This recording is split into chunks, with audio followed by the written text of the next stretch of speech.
các bạn có thể quan sát thấy ở đây thì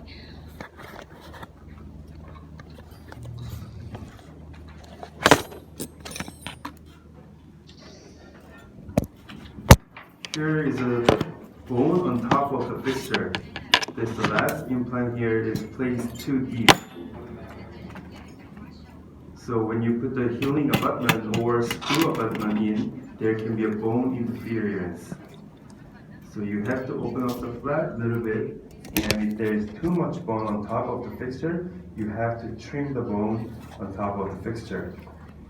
And you can use some type of this hand instrument, or if you cannot trim the bone with a hand instrument, you can use this countersink drill.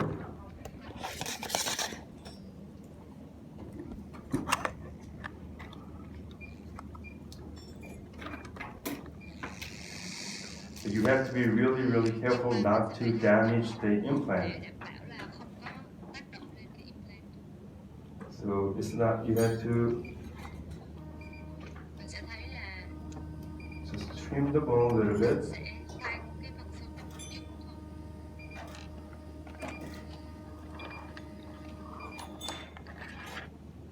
So it became a little bit wider, and there's no bone interference.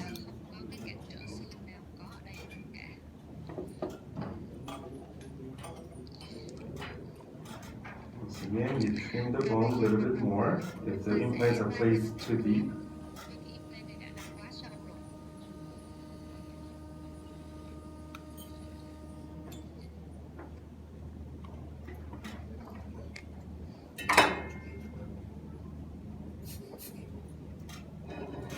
And this implant looks okay, it's not too deep. But here, this implant has a little bit bone interference on top of the fixture. So we have to open flap and then trim the bone on top of the fixture.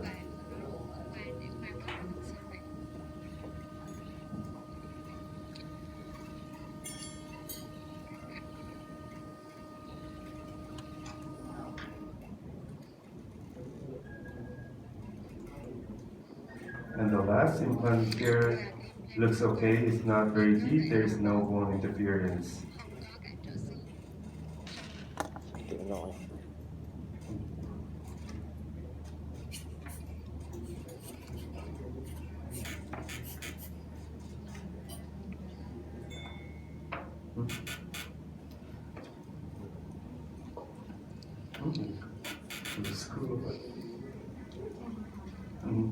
So we now have the screw abutment. We are gonna connect the straight screw abutment for the anterior implants. And then this is just a holder, it's a plastic, so it's not very strong. So once you put your screw abutment in, you change your driver to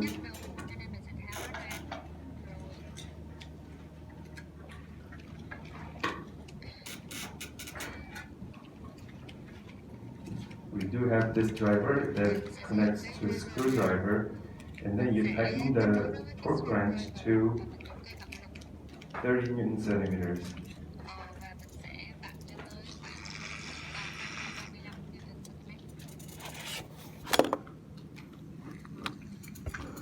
This is 30 Newton centimeters, and then we connect another screw abutment, which is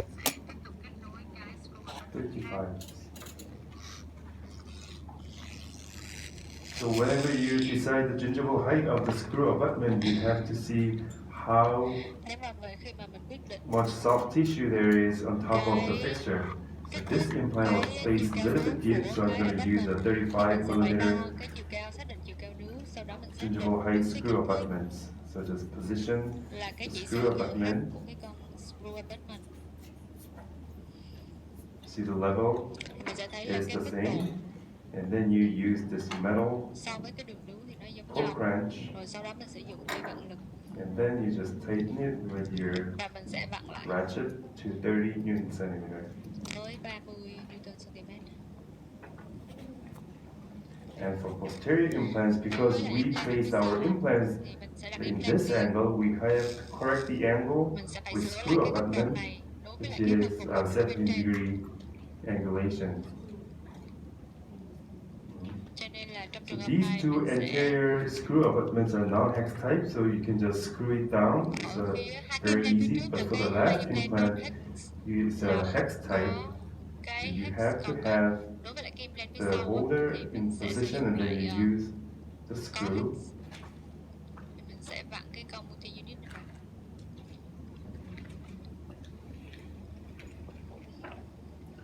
First you tighten it and then you have to check the Mình path sẽ vặn lại of và the mình sẽ screw kiểm tra. abutment.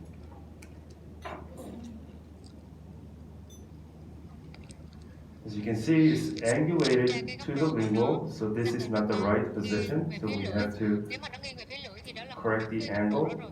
Cho nên bây giờ mình sẽ phải sửa lại.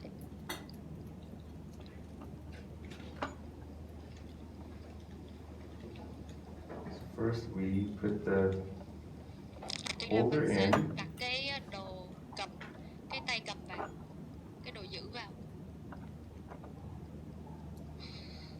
Okay, so I like this angle Và better. tôi nghĩ là cái góc độ này nó sẽ ổn này. Rồi.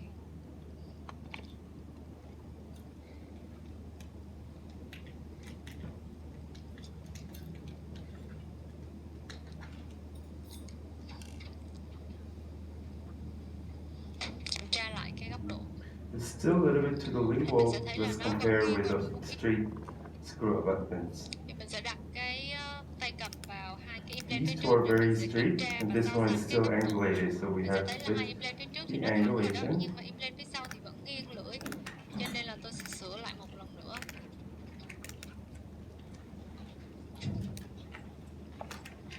I'm changing this. It's very hard because there's a soft tissue, the gum tissue on top of Mình sẽ the thấy là nó rất khó để fixture. điều chỉnh bởi vì cái nướu ở đây nó che hết cái hậu trường.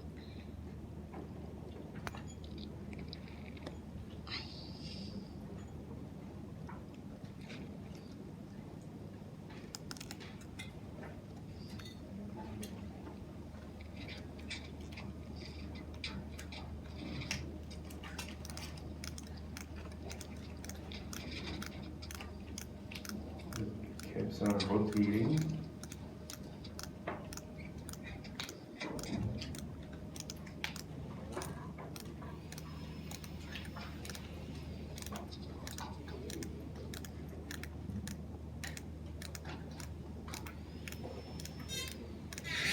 I'm going to open the flap a little bit more Cho nên tôi đã so that quyết I can định have là the mở better càng access ra to một the rộng một fixture. chút nữa để tôi có thể có cái hậu trường làm việc tốt hơn.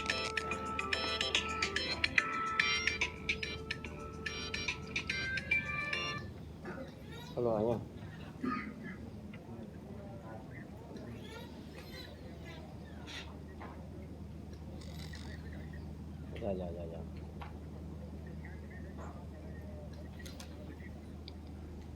Dạ. Dạ, chia này. Dạ.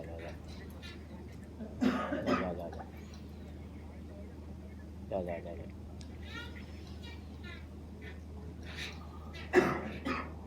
See, here is the bone interference again.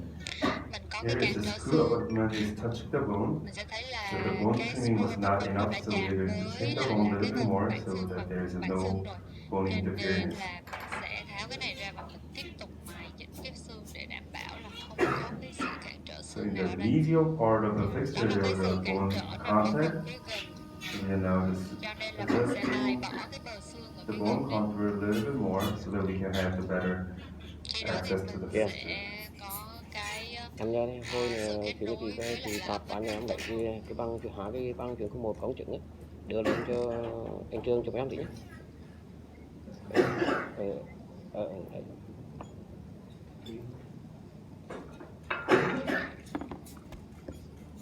Is the angulation 17?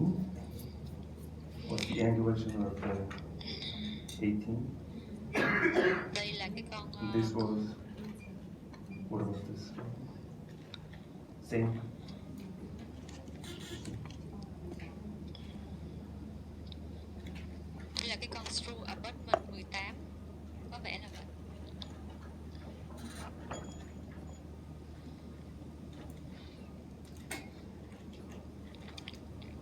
keeps on slipping.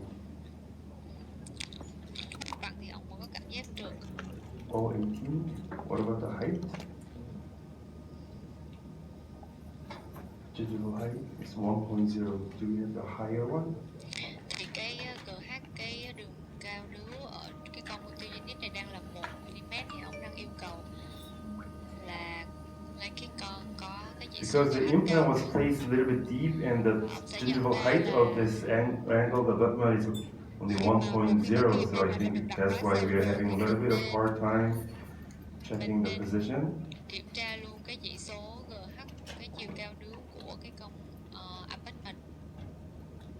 Có thể là ông sẽ đổi sang cái con có cái GH cao hơn. digital height은 요 하나 보면서 낮아서. Con mà ông đang sử dụng đó là GH1.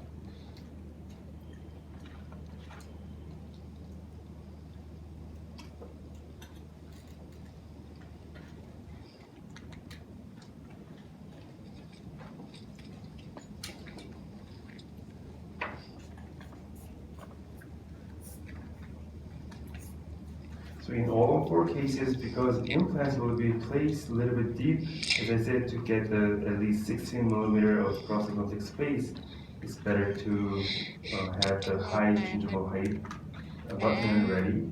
Cho cắm implant sâu, mục tiêu là để đạt được cái chiều khoảng của mình là 15-16 mm. Thì một khi mà mình cắm implant sâu rồi thì mình nên cân nhắc lựa chọn cái con abutment có chiều cao đứa phù hợp.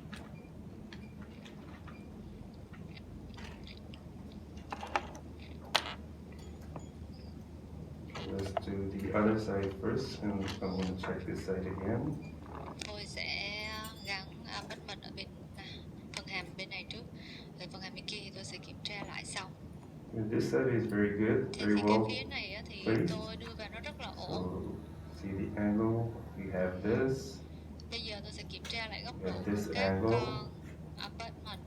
Mình sẽ thấy là nó khá là song song với nhau. And also we have this angle. They look pretty much parallel. So this side is not a problem, but this Nên side, là cái phần hàm I 4 think thì we không have là to vấn trim đề. the bone a little bit Nhưng more. mà cái phần hàm 3 đó có lẽ là mình sẽ phải mài xương nhiều hơn xí nữa.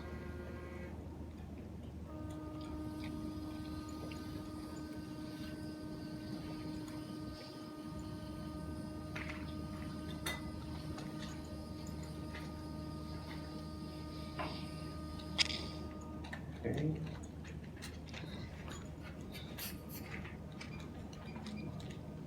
And go back.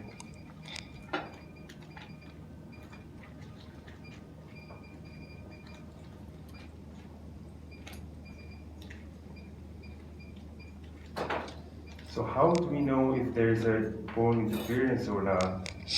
Làm sao mà mình xác In định the được actual là case có of cái mouth, trở it's xương very hay hard không? to feel the bone contact, so you have to take the Ở trước X-ray tiên á, thì mình sẽ rất and khó để mà see cảm nhận if được the có cái abutment or trở healing xương hay abutment không. is Cho touching nên the là bone. mình có thể là mình sẽ chụp phim sau khi gắn abutment vào để xem thử là cái abutment So có after chạm cái xương trimming hay the không. bone, now we do have a good Khi mà path tôi mài of xương xong thì all bây these giờ four tôi screw thấy là abutments. 4 cái con abutment nó có vẻ là đã ở vị trí ổn định rồi.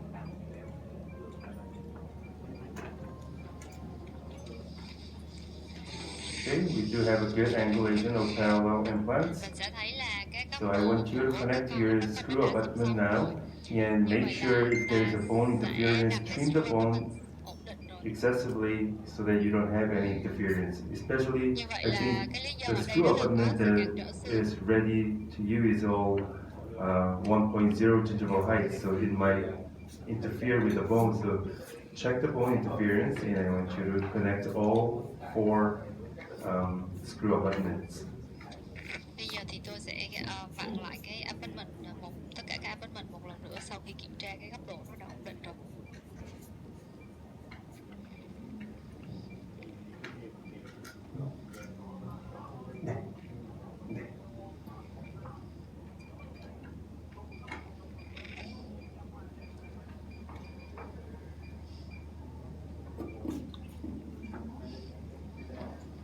Kính thưa các quý bác sĩ, chúng ta có thể tiếp tục phần thực hành và thầy sẽ đi xung quanh đấy và